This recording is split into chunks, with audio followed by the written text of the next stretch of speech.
Hello, ഇന്നത്തെ നമ്മുടെ പുതിയ വീഡിയോയിലോട്ട് എല്ലാവർക്കും സ്വാഗതം. എല്ലാവരും സുഖമായിട്ട് സേഫായിട്ടിരിക്കുന്നു വിചാരിക്കുന്നു. ഞാനും കുഴപ്പമൊന്നുമില്ല കേട്ടോ. ഇന്ന് നമുക്ക് ഒരു നാച്ചുറലായിട്ടുള്ള ഒരു ഡൈ ആണ്. അതും നമ്മുടെ വീട്ടിൽ സുലഭമായിട്ട് കിട്ടണ ഒരു ഐറ്റം വെച്ചിട്ടാണ് കേട്ടോ. അതെന്താണെന്ന് വെച്ച് കഴിഞ്ഞാൽ നമ്മുടെ ചിരട്ടയാണ്. നമുക്ക് പണ്ട് മുതലേ നമ്മൾ കേട്ടിട്ടുള്ളതാണ് ചിരട്ടക്കരി വെച്ചിട്ട് നാച്ചുറലായിട്ട് ഹെയർ ഡൈ ചെയ്യണത്. ഇപ്പോഴാണ് കെമിക്കലായിട്ടുള്ള കുറേ ഐറ്റംസ് വന്നപ്പോൾ നമ്മൾ ആ എളുപ്പമാർഗ്ഗത്തിലേക്ക് പോയത്. പക്ഷെ അതിൻ്റെ ദോഷം നമ്മൾ എളുപ്പത്തിലൂടെ തന്നെ നമ്മൾ അനുഭവിക്കുന്നുണ്ട് അല്ലേ. നമുക്കൊരു 2 മുടി നരച്ചു ചേർത്ത് അടുത്ത പ്രാവശ്യം ഡൈ ചെയ്യുമ്പോഴേക്കും ഒരു 4 മുടിയായിട്ട് മാറിയിട്ടുണ്ടാവും. അങ്ങനെ അങ്ങനെ അങ്ങനെ നമ്മൾ ഓരോ പ്രാവശ്യം ചെയ്യുന്തോറും നമ്മുടെ നരയുടെ എണ്ണം കൂടി വരുന്നുണ്ടാവും കേട്ടോ. അത് നമ്മുടെ കെമിക്കലായിട്ട് നമ്മൾ അതിൽ ചേർക്കുന്ന ഐറ്റംസ് കൊണ്ട് പെട്ടെന്ന് നമുക്ക് എളുപ്പത്തിൽ വെറുതെ എടുക്കുക, കലക്കുക, തേക്കുക, വേഗം പരിപാടി കഴിഞ്ഞു. പക്ഷേ നമുക്ക് ഇരട്ടി ദോഷമുണ്ട്, ഇരട്ടി അലർജിയുടെ പ്രശ്നങ്ങൾ നമുക്ക് ശരീരത്തിൽ വരുന്നുണ്ട്. അപ്പോൾ അതൊക്കെ നമുക്ക് കുറയ്ക്കാൻ വേണ്ടിയിട്ട് നമുക്ക് നാച്ചുറലായിട്ട് നമ്മുടെ വീട്ടിൽ ചെയ്യാവുന്ന കാര്യമെന്ന് വെച്ച് കഴിഞ്ഞാൽ നമ്മുടെ ചിരട്ട വെച്ചിട്ടുള്ള ഇത്തിരി പണിയുണ്ടെങ്കിലും നമുക്ക് നല്ല റിസൾട്ട് കിട്ടുന്ന ഒന്നാണ് കേട്ടോ. ഇതിൻ്റെ ചിരട്ടക്കരിയുടെ ഒക്കെ നാച്ചുറലായിട്ട് ഡൈ ചെയ്തിട്ടുള്ള ഉള്ളവരിത് കാണുകയാണെങ്കിൽ അവർക്കറിയാം അതിൻ്റെ റിസൾട്ട് ഏത് തരത്തിലുള്ളതാണെന്നല്ലേ. അപ്പോൾ അത് ഏത് തരം ചിരട്ട എടുക്കണമെന്ന് വെച്ച് കഴിഞ്ഞാൽ നമ്മുടെ കൊപ്രയൊക്കെ ആയിട്ടുണ്ടാവില്ലേ, ആ ചിരട്ട എടുക്കുകയാണെങ്കിൽ നമുക്ക് അതിൻ്റെ ഉള്ളിൽ ഒന്നും വേറെ കേടുപാടുകളൊന്നും നമ്മൾ ചിരകിയിട്ടുള്ളതാകുമ്പോൾ അതിൻ്റെ ഉള്ളിലത്തെ ആ നാളികേരത്തിൻ്റെ വേസ്റ്റ് കാര്യങ്ങളൊക്കെ അതിലിരിക്കുന്നുണ്ടാവും. ഇപ്പം ഇങ്ങനത്തെ ചിരട്ടയാവുമ്പോൾ നമ്മൾ കുറേ നാൾ ഉപയോഗിക്കാണ്ടിരുന്നിട്ട് വെള്ളമൊക്കെ വറ്റി കൊപ്രയായിട്ടുള്ള ചിരട്ടയാണെങ്കിൽ അത്രയും നല്ലത് കേട്ടോ. മറ്റേതിനാണെങ്കിൽ ഉള്ളിലത്തെ ചിരണ്ടി കളഞ്ഞ് ഇച്ചിരി പണിയുണ്ട്. ഇങ്ങനത്തെ കിട്ടുകയാണെങ്കിൽ അതേ നല്ലത്. അത് നമ്മൾ വേറെ കത്തിക്കണമെന്ന് വെച്ച് കഴിഞ്ഞാൽ സെപ്പറേറ്റ് നമ്മളത് കത്തിക്കണം. അത് കത്തിക്കുമ്പോൾ നമ്മൾ കടലാസ് വെച്ചിട്ടോ അങ്ങനെ വേറെ എന്തെങ്കിലും മണ്ണെണ്ണ ഒഴിച്ചിട്ടോ അങ്ങനെയൊന്നും കത്തിക്കാൻ പാടില്ല കേട്ടോ. നമുക്ക് കത്തിക്കേണ്ടത് നമ്മുടെ കർപ്പൂരം ഉണ്ടല്ലോ, കർപ്പൂരം കത്തിച്ചിട്ട് വേണം ആ ഒരു ചിരട്ടേനെ കത്തിപ്പിടിപ്പിക്കാനായിട്ട്. അങ്ങനെ കത്തിപ്പിടിപ്പിച്ച് ചിരട്ടേനെ അധികം ചാരാവാണ്ട് നമ്മൾ നോക്കണം. അപ്പോൾ നമ്മളത് ശ്രദ്ധിക്കണം. അപ്പോൾ അതൊരു ഇരുമ്പ് ചട്ടിയിൽ എങ്ങനെ വിട്ടിട്ട് നിങ്ങൾ ചെയ്യുകയാണെങ്കിൽ കുഴപ്പമില്ല, അതിൽ തന്നെ നമ്മൾ ബാക്കിയുള്ള കാര്യങ്ങൾ ചെയ്യുമല്ലോ. അപ്പോൾ അങ്ങനെ നമ്മളത് ചെയ്തെടുക്കുക. അത് ചെയ്തതിന് ശേഷം നമുക്ക് ചിരട്ടക്കരി കിട്ടി. എന്നിട്ട് നമ്മൾ ഒന്ന് ചൂടാറിയതിന് ശേഷം മിക്സിയുടെ ചെറിയ ജാറിലിട്ടിട്ട് ഒന്ന് പൊടിച്ചെടുക്കുക. പൊടിച്ചെടുത്തിട്ട് ഒന്ന് നല്ല പോലെ അരിച്ചെടുക്കുക. അപ്പോൾ ഇച്ചിരി പണിയുണ്ട്, പക്ഷേ കുറച്ച് നാൾക്ക് നമ്മൾ അടുപ്പിച്ച് കുറേ നാളത്തേക്ക് നമ്മളിതിങ്ങനെ ചെയ്ത് വയ്ക്കുകയാണെങ്കിലോ, ഈ ചിരട്ടക്കരി നമ്മൾ ചെയ്ത് വയ്ക്കുകയാണെങ്കിൽ നമുക്കിത് പിന്നെ ഇത് കലക്കി തേക്കേണ്ട ഒരു പണി മാത്രമേ ഉള്ളൂ. അപ്പോൾ നമ്മൾ ചെയ്യുമ്പോൾ കുറച്ചധികം ചിരട്ടകൾ ഇട്ടിട്ട് ഒരു ക്വാണ്ടിറ്റി കിട്ടുന്ന രീതിയിൽ നമുക്കത് ചെയ്തെടുക്കാം കേട്ടോ. ചിലവർക്ക് ഇച്ചിരി നേരം ഉണ്ടാവുള്ളൂ. ഇപ്പോൾ കൊച്ചു പിള്ളേർ തൊട്ട് വലിയവർ വരയ്ക്ക് ഈ പ്രശ്നം ഉള്ളതാണ്. അപ്പോൾ നമ്മളത് എല്ലാവർക്കും ചെയ്യാവുന്ന, പ്രായഭേദമന്യേ എല്ലാവർക്കും ചെയ്യാവുന്ന ഒരു കാര്യം കൂടിയാണ് കേട്ടോ. നേച്ചറലായതുകൊണ്ട് നമുക്കൊന്നും പേടിക്കാനുമില്ല. അപ്പോൾ നമ്മളതൊക്കെ പൊടിച്ച് അരിച്ച് നൈസ് പൊടിയൊക്കെ ആയിട്ട് അരിച്ച് ഇങ്ങനെ മാറ്റി വെച്ചു.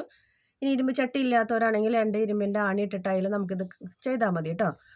ഇനി നമുക്ക് അടുത്ത സ്റ്റെപ്പ് എന്താണെന്ന് വെച്ച് കഴിഞ്ഞാൽ ഒരു 2 ടീസ്പൂൺ ചായയിലൊക്കെ എടുത്ത് 2 ഗ്ലാസ് വെള്ളത്തിൽ തിളപ്പിച്ച് 1 ഗ്ലാസ് ആക്കിയിട്ട് എടുക്കണം. ആ ചായയുടെ വെള്ളത്തിൽ നമ്മൾ ഈ ചിരട്ടക്കരി കൂടിയിട്ട് കുറച്ച് ഇത്തിരി എടുത്തിട്ട് മിക്സ് ചെയ്യുക. വല്ലാണ്ട് തലയിൽ ഒഴുകണ രീതിയിലേക്കല്ല, ഒന്ന് ചെറുതായിട്ട് ചാലിക്കുക. ആ ചാലിക്കുമ്പോൾ നമ്മളതിൽ ഹെന്നാപ്പൊടിയും നെല്ലിക്കാപ്പൊടിയും ഉണ്ടെങ്കിൽ ഇടണം. ഉണ്ടെങ്കിലല്ല, അത് മസ്റ്റായിട്ട് ഇടണം. അങ്ങനെ അത് എല്ലാം കൂടിയിട്ട് ഒന്ന് മിക്സ് ആക്കിയിട്ട് നമ്മൾ സെറ്റാക്കിയിട്ട് വെക്കുക. അപ്പോൾ നമ്മൾ വൈകിട്ടാണ് നമ്മളിത് ചെയ്യണമെന്ന് വെച്ചാൽ കാലത്ത് ഇതൊക്കെ ചെയ്ത് ആ ഇരുമ്പ് ചട്ടിയിൽ റെഡിയാക്കി വയ്ക്കുക. അപ്പോൾ ആ ഇരുമ്പിൻ്റെ കണ്ടൻറ്റും കൂടി അതിലടങ്ങുമ്പോൾ നമ്മൾ ചെയ്യണ പ്രവർത്തിക്ക് നല്ലൊരു ഗുണം ഉണ്ടാവും. തലേ ദിവസം ചെയ്യാൻ പറ്റുന്നവരാണെങ്കിൽ തലേ ദിവസം ഇതൊക്കെ സെറ്റ് ചെയ്ത് വെച്ചിട്ട് പിറ്റേ ദിവസത്തേക്ക് നമ്മൾക്കത് ചെയ്ത് കൊടുക്കാം കേട്ടോ.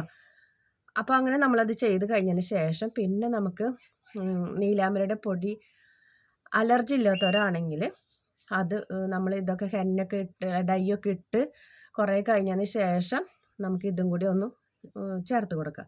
അതെങ്ങനെയാണെന്ന് വെച്ച് കഴിഞ്ഞാൽ അത് ചായയിലയുടെ വെള്ളത്തിലൊന്നുമല്ല, അത് നമുക്ക് സാധാരണ ചെറുവക ചൂടുവെള്ളത്തിൽ ഈ പൊടിയിടുക, നീലാമ്പരയുടെ പൊടിയിടുക. ചെറുവക ചൂടുവെള്ളത്തിൽ ഒരു പിഞ്ച് ഉപ്പെടുത്ത് അതും കൂടി മിക്സ് ചെയ്തിട്ട് ഇട്ട് കഴിഞ്ഞാൽ നല്ല റിസൾട്ടാണ്. അപ്പോൾ അതും അല്ലെങ്കിൽ ഇപ്പോൾ നീലാമ്പരയുടെ പൊടി ഇല്ലെങ്കിൽ തന്നെ നമുക്ക് ഇപ്പോൾ ഈ കരിയും ഹെന്ന പൗഡറും നെല്ലിക്കാപ്പൊടിയും കൂടിയിട്ട് ചാലിച്ചിട്ട് ചായയുടെ വെള്ളത്തിൽ ചാലിച്ചിട്ടാലും നമുക്ക് നേച്ചുറലായിട്ട് നല്ലൊരു റിസൾട്ട് കിട്ടും. അത് ഒരു ദിവസം കൊണ്ടൊന്നും നമുക്കിതിനെ മാറ്റിയെടുക്കാനായിട്ട് പറ്റില്ല. ഇപ്പോൾ കെമിക്കലായിട്ട് ചെയ്തിട്ടുള്ളവരാണെങ്കിൽ ഇത് പിടിക്കാനായിട്ട് കുറച്ച് താമസം പിടിക്കും. പക്ഷേ നമ്മൾ ചെയ്യണ കുറച്ച് കാര്യങ്ങൾ തുടർച്ചയായിട്ട് നമ്മൾ ചെയ്യുകയാണെങ്കിൽ, ഇതൊക്കെ ഒരാഴ്ചയിലൊക്കെ ഒരു പ്രാവശ്യമൊക്കെ നമ്മൾ ചെയ്യുകയാണെങ്കിൽ നമുക്ക് ഈ നരേനെ കുറച്ച് കൊണ്ടുവരാനായിട്ട് പറ്റും. അപ്പോൾ പിന്നെ നമുക്ക് 2 ആഴ്ച കൂടുമ്പോഴാവാം, പിന്നെ 3 ആഴ്ച ഒരിക്കലാവാം. അപ്പോൾ അങ്ങനെ മാസത്തിലൊരിക്കലൊക്കെ ആയിട്ട് നമുക്ക് കുറച്ച് കൊണ്ടുവരാനായിട്ട് പറ്റും കേട്ടോ. അപ്പം ഇപ്പോഴേ നര തുടങ്ങുന്നുണ്ടെങ്കിൽ നിങ്ങൾ ഈ വക കാര്യങ്ങളൊക്കെ ഒന്ന് നേച്ചുറലായിട്ട് ചെയ്ത് മുടിയെ സെറ്റാക്കി കൊണ്ടുവരാം കേട്ടോ.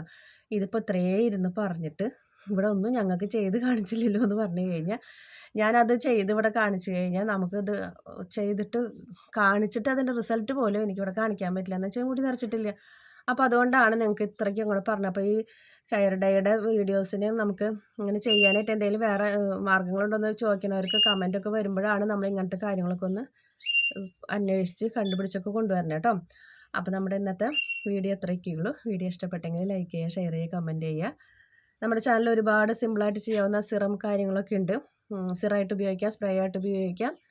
അപ്പം ചാറായിട്ട് നമുക്ക് തലയിലേക്ക് തേച്ച് മസാജ് കൊടുത്ത് കഴുകി കളയണമെങ്കിൽ അങ്ങനെയും ചെയ്യണം. കുറച്ച് നല്ല നല്ല ടിപ്പുകളൊക്കെ ഉണ്ട്. അപ്പോൾ കാണാത്തവരൊക്കെ ഒന്ന് കണ്ടു നോക്കുക.